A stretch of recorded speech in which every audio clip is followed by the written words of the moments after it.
ಲೋಕಸಭೆಯಲ್ಲಿ ನಿನ್ನೆ ನಡೆದ ಹೈಡ್ರಾಮಾ ನಿಜಕ್ಕೂ ದೇಶದ ಸಂಸದೀಯ ಇತಿಹಾಸದಲ್ಲೇ ಒಂದು ಅಚ್ಚರಿಯ ಘಟನೆ ಅಂತ ಹೇಳಬಹುದು. ಸಾಮಾನ್ಯವಾಗಿ ಪ್ರಧಾನಿ ಮೋದಿಯವರು ಭಾಷಣ ಮಾಡೋಕೆ ನಿಂತ್ರೆ ಇಡೀ ಸದನ ಸ್ತಬ್ಧವಾಗುತ್ತೆ. ಆದರೆ ಬುಧವಾರ ಸನ್ನಿವೇಶನೇ ಬೇರೆಯಾಗಿತ್ತು. ರಾಷ್ಟ್ರಪತಿಗಳ ಭಾಷಣಕ್ಕೆ ವಂದನಾ ನಿರ್ಣಯದ ಮೇಲೆ ಪ್ರಧಾನಿಗಳು ಉತ್ತರ ಕೊಡೋಕೆ ಸಜ್ಜಾಗಿದ್ದಾಗ ವಿರೋಧ ಪಕ್ಷದ ಮಹಿಳಾ ಸಂಸದರು ಎದ್ದು ಬಂದು ಮೋದಿಯವರ ಸೀಟಿನ ಮುಂದೆಯೇ ಬ್ಯಾನರ್ ಹಿಡಿದು ನಿಂತಿದ್ದು ನಿಜಕ್ಕೂ ದೊಡ್ಡ ಕಿರಿಕಿರಿ ಉಂಟು ಮಾಡಿತು.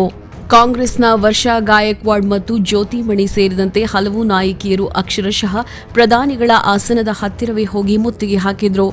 ಇದು ಬರೀ ಗಲಾಟೆಯಾಗಿ ಉಳಿಯಲಿಲ್ಲ. ಬದಲಾಗಿ ಆಡಳಿತ ಪಕ್ಷ ಮತ್ತು ವಿರೋಧ ಪಕ್ಷದ ನಡುವೆ ಒಂದು ದೊಡ್ಡ ವಾಕ್ಸಮರಕ್ಕೆ ಕಾರಣವಾಯಿತು. ಬಿಜೆಪಿ ಸಂಸದ ಮನೋಜ್ ತಿವಾರಿ ಅವರಂತೂ ಈ ಘಟನೆಯನ್ನ ಬಹಳ ಗಂಭೀರವಾಗಿ ತಗೊಂಡಿದ್ದಾರೆ. ಸದನ ಮುಕ್ತಾಯವಾದ ಮೇಲೆ ಮಾಧ್ಯಮಗಳ ಮುಂದೆ ಬಂದ ಅವರು ವಿರೋಧ ಪಕ್ಷದವರು ಪ್ರಧಾನಿಯವರ ಸೀಟಿನವರೆಗೂ ನುಗ್ಗಿ ಬಂದಿದ್ದು ನೋಡಿದ್ರೆ ಅವರ ಉದ್ದೇಶ ಕೇವಲ ಪ್ರತಿಭಟನೆ ಮಾತ್ರ ಆಗಿರಲಿಲ್ಲ. ಬದಲಾಗಿ ಪ್ರಧಾನಿಗಳ ಮೇಲೆ ಹಲ್ಲೆ ಮಾಡುವ ಸಂಚು ಕೂಡ ಇತ್ತು ಅನ್ನೋ ಸಂಶಯ ಬರುತ್ತೆ ಅಂತ ನೇರವಾಗಿಯೇ ವಾಗ್ದಾಳಿಯನ್ನ ನಡೆಸಿದ್ದಾರೆ. ಅಶ್ವಿನಿ ವೈಷ್ಣವರಂತಹ ಕೇಂದ್ರ ಸಚಿವರು ಎಷ್ಟೇ ಮನವಿ ಮಾಡಿದ್ರೂ ಮಹಿಳಾ ಸಂಸದರು ಮಾತ್ರ ಅಲ್ಲಿಂದ ಕದಲಿಲ್ಲ. ಈ ಹಠಾತ್ ಬೆಳವಣಿಗೆಯಿಂದಾಗಿ ಇಡೀ ಸದನದಲ್ಲಿ ಗೊಂದಲದ ವಾತಾವರಣ ನಿರ್ಮಾಣವಾಗಿ ಸ್ಪೀಕರ್ ಪೀಠದಲ್ಲಿದ್ದ ಸಂಧ್ಯಾರೆ ಅವರು ಅನಿವಾರ್ಯವಾಗಿ ಸಭೆಯನ್ನ ಮುಂದೂಡಬೇಕಾಗಿ ಬಂತು. ಇಷ್ಟಕ್ಕೂ ಈ ದೊಡ್ಡ ಮಟ್ಟದ ಪ್ರತಿಭಟನೆಗೆ ಕಾರಣವಾಗಿದ್ದು 8 ಮಂದಿ ವಿರೋಧ ಪಕ್ಷದ ಸಂಸದರ ಅಮಾನತು ಮತ್ತು ಬಿಜೆಪಿ ಸಂಸದರೊಬ್ಬರು ಮಾಜಿ ಪ್ರಧಾನಿಗಳ ಬಗ್ಗೆ ಮಾಡಿದ ಕೆಲವು ಆರೋಪಗಳು. ಈ ಕಿಚ್ಚು ಬುಧವಾರ ಸಂಜೆ 5 ಗಂಟೆ ಸುಮಾರಿಗೆ ಸ್ಫೋಟವಾಯಿತು. ಸಾಮಾನ್ಯವಾಗಿ ಪ್ರತಿಭಟನೆ ಅಂದ್ರೆ ಘೋಷಣೆ ಕೂಗೋದನ್ನ ನೋಡಿದ್ದೇವೆ.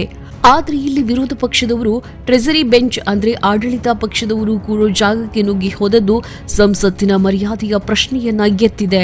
ಪ್ರಧಾನಿ ಮೋದಿಯವರ ಭಾಷಣವನ್ನ ತಡೆಯಬೇಕು ಅನ್ನೋದು ವಿರೋಧ ಪಕ್ಷದ ಪ್ಲಾನ್ ಆಗಿತ್ತು.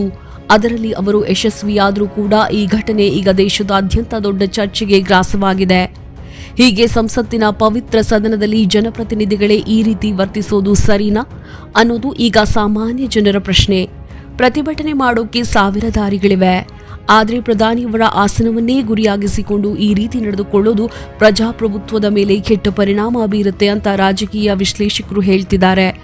ಸದ್ಯಕ್ಕೆ ಲೋಕಸಭೆ ಮುಂದೂಡಿಕೆಯಾಗಿದೆ ನಿಜ. ಆದರೆ ಈ ಘಟನೆಯ ಬಿಸಿ ಮಾತ್ರ ಇನ್ನೂ ಆರಿಲ್ಲ. ಮುಂದಿನ ದಿನಗಳಲ್ಲಿ ಈ ಗಲಾಟೆ ಯಾವ ಹಂತಕ್ಕೆ ತಲುಪುತ್ತೆ ಮತ್ತು ಸರ್ಕಾರ ಇದರ ಬಗ್ಗೆ ಯಾವ ಕಠಿಣ ಕ್ರಮ ತಗೊಳ್ಳುತ್ತೆ ಅನ್ನೋದನ್ನ ಕಾದು ನೋಡಬೇಕಿದೆ.